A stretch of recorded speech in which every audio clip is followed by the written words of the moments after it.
Hello everyone, it's Amy and welcome back for week 25 of budget crafting. And so this week we are going to make some molded embellishments with toilet paper. Now these are all molds that I've made. I think this was off of a necklace. Now you have to be careful when you make a mold out of something that someone else made. You're not supposed to individually sell those things, especially like as a necklace or whatever. But you don't have to use other things that are already made. I did make some old buttons, and those I think would probably be okay. I don't know. But this isn't a real shell, so that I know would be okay for you to make your embellishments and sell them if you wanted to. And then this is an acorn, a real acorn. So, you can find things to mold that don't have to be something that someone else did. So, but anyways, and these are all made with Amazing Mold Putty is what it's called.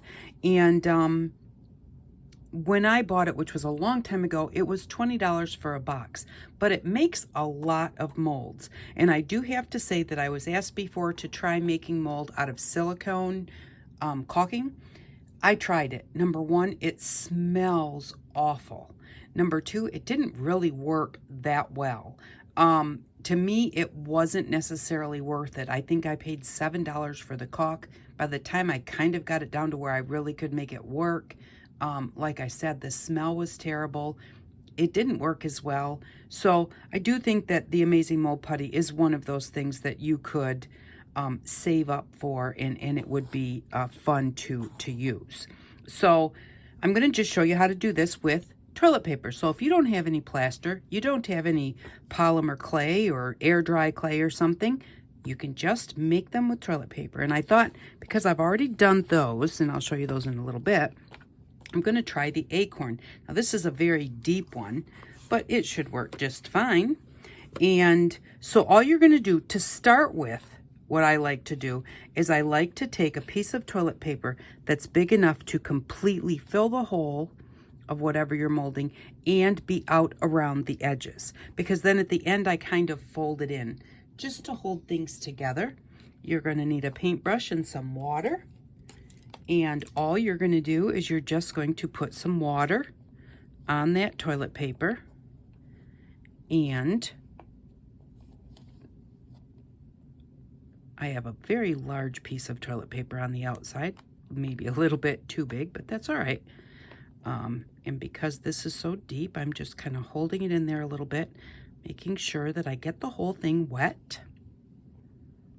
Oops, and now I have quite a bit of water in there. I didn't need that much, but it is what it is. You just go with it. And then you take some smaller pieces of toilet paper, and you're just going to continue getting them wet. You want to make sure that you get every layer wet. And when we're done, we will seal these so they don't come apart, because we're literally just layering this toilet paper in here with nothing to hold it together. Now, I've often thought of trying using water glue, which we make for our, excuse me, that we use instead of Mod Podge. So I've often thought of trying that. I just never have, because I do have luck with this, and they don't fall apart. They could fall apart.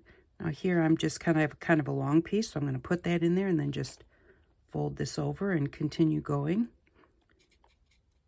Kind of makes it go just a little bit quicker. And you don't want to get tons around the outside edge, You want to make sure you get the whole inside full. But you don't want to have too much extra that you have to cut off later. But yeah, so you could try this with water glue, because if you did it with water glue, it would definitely stay together better. But I just haven't tried it. But I do seal it afterwards, because like I said, it could fall apart if you don't seal it together somehow. You've got to make it stick together. So I'm just going to continue going until you get the whole thing full. And then we'll just go on to the next step after that. So I want to thank you, all of you, for watching my videos and for all of your comments. It's so lovely to hear all of the different comments, and I really do enjoy hearing if the crafting helps you. I think that crafting is so good for our mental state, and I think that it helps in so many different ways. And it doesn't have to be perfect. That's the one thing you have to remember. That's the one thing that could maybe not make it as good for your mental state if you're so worried about it being perfect, but it doesn't need to be. And I know I've said this before, but I always used to tell my kids we were big game players when I grew up and when my kids grew up. And I always used to tell them, it's not about who wins the game. And I know that that's like the whole, oh, it's not who wins or loses. But it really is true. It's, like when it comes to playing a board game or something. Okay, so you win. It's the last second of the game. You won. Okay, the game's over. The part about it is enjoying playing the game, because that takes a long time. That's where the enjoyment comes from. And the same with crafting. It's not about what the end product looks like. It's about, did you enjoy doing what you were doing? That's what really, really counts. And the more you do something, the more you practice it and try different ways, the better you'll get. There's no artist out there, there's no crafter out there that can ever say, oh, I just did this and it just turned out perfect the very first time. Now, sometimes you will have that. I do have things that turn out perfect the first time. Get an idea in my head and I try it and it turns out, and it's like, wow, that was really cool. I also have a lot of things that do not turn out perfect the very first time. So now I've got that pretty full. And what I'm going to do is I'm going to take a paper towel and I'm going to put it on top and just press it. And see how much water that soaked out? So I'm going to just do it again, because we want to squeeze out as much of that water as possible, because then what's going to happen is it's going to dry faster. And we're also compacting it together. So just keep going. Your paper towel's never going to be completely dry. Well, I suppose maybe if you did it enough, but what you're going to do is see how we're getting smaller and smaller circles of water there. So that's pretty much enough water pressing. And then, which actually, I should have done this before I started pressing. I forgot this part. But we're just going to take all that we left around the outside, and we're just going to fold that in, because that's in the bottom. Now it's coming up around the edges. So that is going to help seal that together while it's drying. We do cut off the edges if we have extra edges, so that kind of defeats the purpose. If you're thinking that, well, then why bother doing it? But it does just help. And normally, you're probably not going to maybe cut off all the edges. I don't know. It's just the way that I've always done it. So just going to press that into there and then go back to drying it again.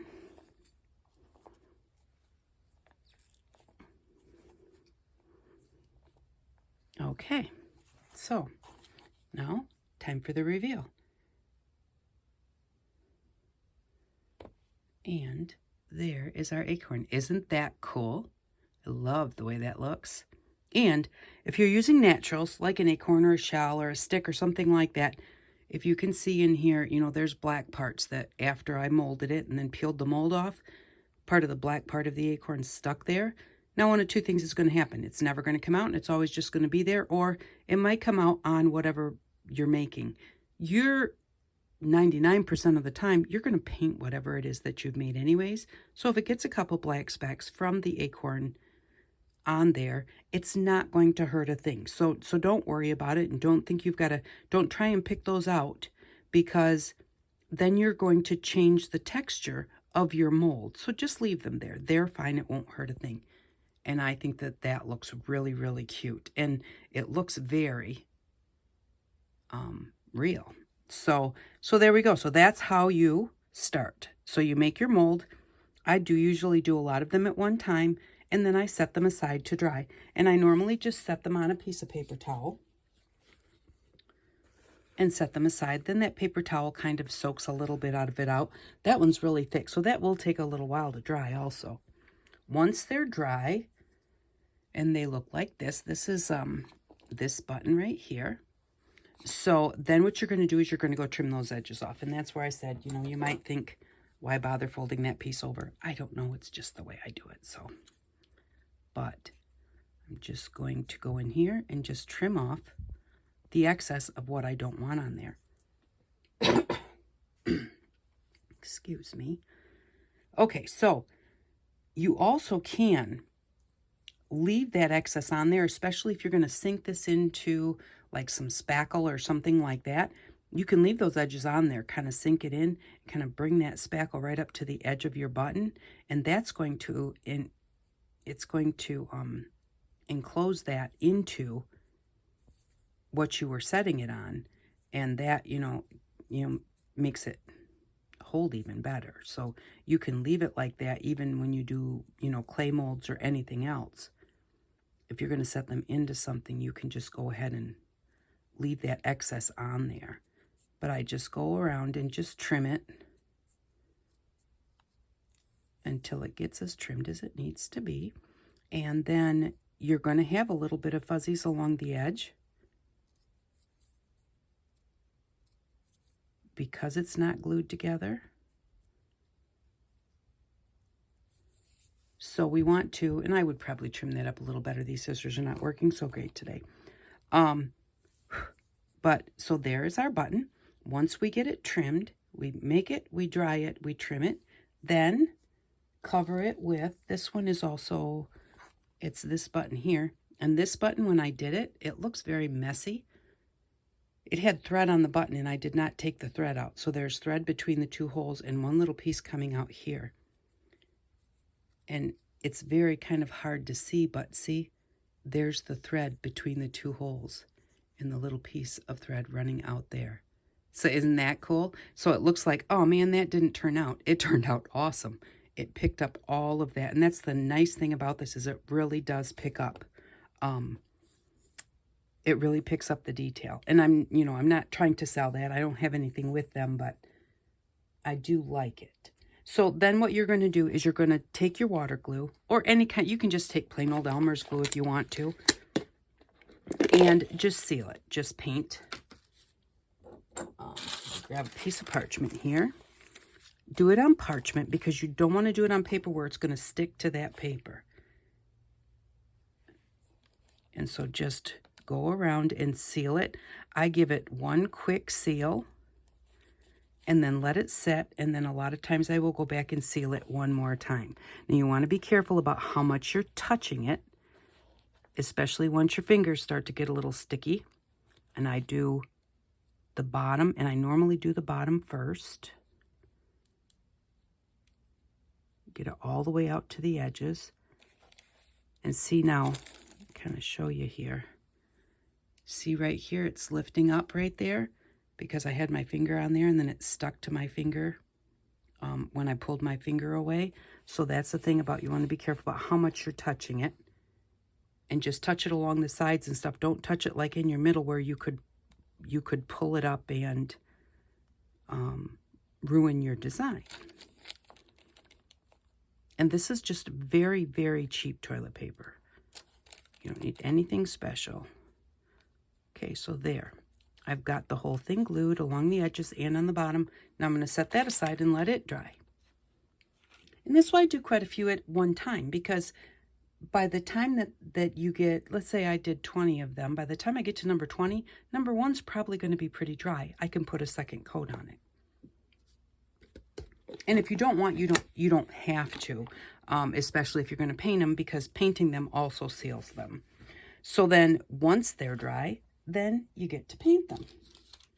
So here's the little shell. That's this one.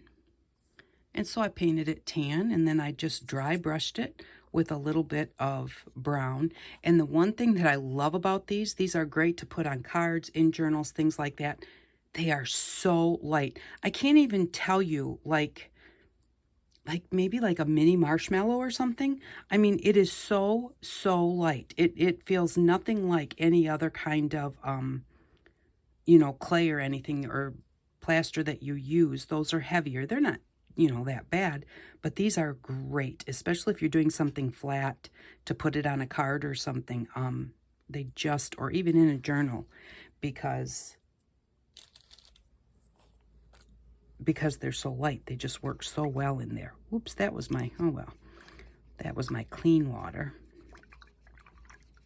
But then once they're dry and they've been coated with your water glue, and probably water glue is better than just plain old Elmer's, which again, water glue is like 2 parts of glue and 1 part of water, just so it's more watered down. Because just even the plain old Elmer's would be a little stickier, and you know, you've got your sticky problem where you don't want to pull your sides off. So then you're just going to, after you let it dry, trying to find some paint to use. Let's try this blue. Grab a paint palette. Don't need a whole lot. Probably need more than that. Do 2 drips. And then just paint it. And again, when you paint it, paint the top and the sides and the bottom to make sure that you are sealing it even better.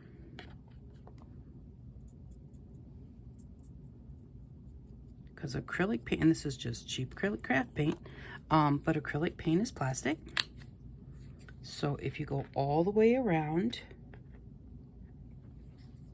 way too much, and get it from the top to the bottom, and all the way around, that's just going to seal all of those little bits together. And sometimes you have to go in and do a second coat, and that's no different than if you use paper clay or any other kind of clay, because you've got your little indents here and there that may look like they're painted, and then as it dries, you're going, oh, I can see a little white right there. I can see a little white right there. So then you just go in and, whoops, just go in and put another little coat, or just cover those spots however you want to do it. And that way, I'm going to use my wet paper towel to try and get some of that blue off my hands.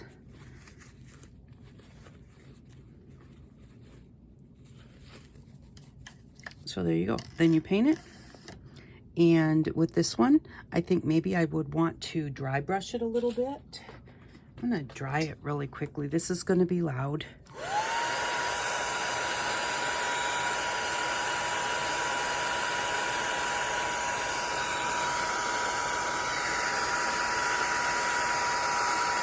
You have to be careful when you're drying them. They want to fly all over the place because they're so light.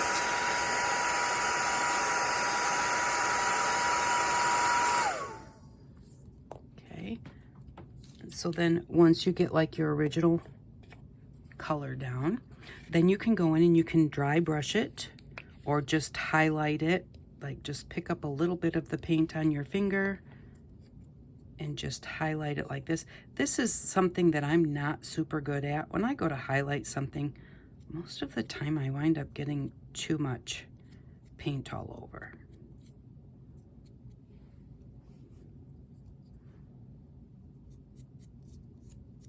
I don't get it just on the top, I wind up getting it everywhere. So, but to dry brush it, if you're not sure what that is, you want to pretty dry brush. And then you're just going to use a very little amount of paint. Put a little bit on your brush. And then kind of wipe off kind of most of it. and then just kind of use the side of your brush and just use that to highlight the tops of what's sticking out. Kind of maybe go around the edge here. That doesn't have to be as dry brushed, but I probably should have just done it as a dry brush because this is coming out a lot darker than the rest.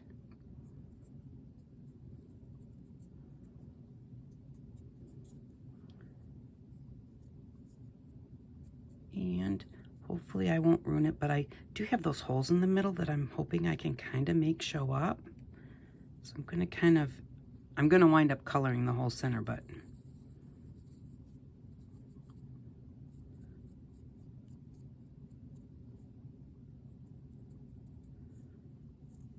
so there we go. Now we have got a button, and you can just set that aside and let it dry. And then once it's dry, you can either leave it like it is. Now this is pretty because of the metallic paint. It doesn't have to be coated anymore, but I normally do. I use Diamond Glaze, and also Michael's has it's any kind of a clear coat. It doesn't have to be this type of clear coat. I do like this one. Another thing, I can't get this top off, and it's hard inside this part of the top. So just use, these are called channel locks, and maybe somebody has a nice little pair, but they work really well because you can extend them from very, very small to whatever size you want, to however big they get, but so that you're not like super squishing it, and it sits on there kind of flat, doesn't ruin your lid as much as a regular pair of pliers. And there we go. So now we're in there. This one you're not supposed to shake it, because if you get bubbles in it, those bubbles will show up on your project. So I'm going to just put a touch of it on here since I can't squeeze it out. If I could squeeze it out, I might just put a dot or something right on top of there. But I didn't want to try and pour it on there. That was a bad thing I just did. This is Diamond Glaze. It's a sealer. And you really don't want to get it around your lid. But yeah, see, I'm completely dried up in there, so wipe around there. Now also, I've heard people say they put Vaseline around things like this to make them so they don't stick. I've never tried that. I do put plastic on there sometimes, and then it does make it so you can get your lid off. The plastic usually kind of glues itself on, and then I just peel it off. But once that's dry, and because it's the toilet paper, I think it really kind of like, even though it's sealed, it kind of soaks that up. And so always start with your bottom to get that done with, because once you get that done, then you can set it on a piece of parchment paper so it doesn't stick.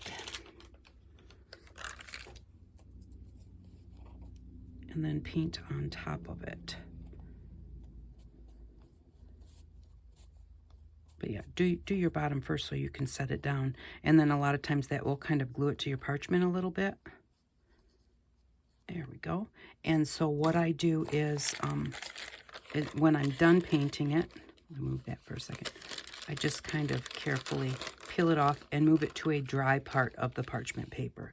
It won't stick as bad then, and because it's parchment, you'll be able to get it off. So we have this one that has our glue on it. We have this one that's drying from the other. We have our little Acorn that's drying, and then I could put a clear coat on that. Well, it's out, and I don't have much there, so, and then I just wanted to show you a finished one. So here we go. Now this is one, a lot of times I just highlight something that has a lot of detail to it.